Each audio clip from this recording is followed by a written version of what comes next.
There's an update for TF2 that never actually came out. Okay, that's a lie, it did, but under a different name.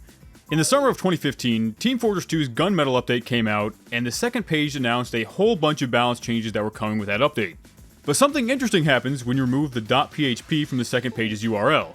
It will reveal an unfinished update page that is still up over 10 years later. And linking this URL will also reveal the update's original name, the Manndate. But probably more interesting is that this page also shows us some balance changes that we almost got. Most of them are the same, but you do have some missing entirely, like the Fan of War, but some others are a little bit different.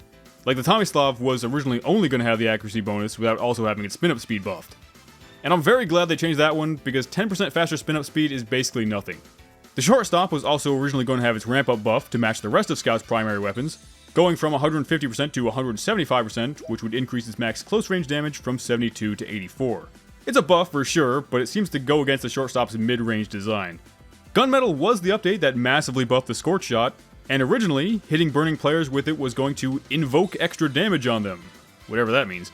But this stat was eventually replaced with the increased knockback on the final version, which is possibly a more annoying stat. The Dalico's bar was going to recharge in 15 seconds, rather than the 10-second recharge it was given.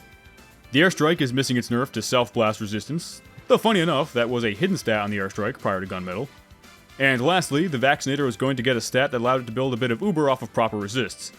And strangely, despite never being added to the Vaccinator in either update, this stat was mistakenly listed in the patch notes for the Tough Break update later that year. But what do you think? Are any of these changes better than what we got? Probably not, but they're still cool to see.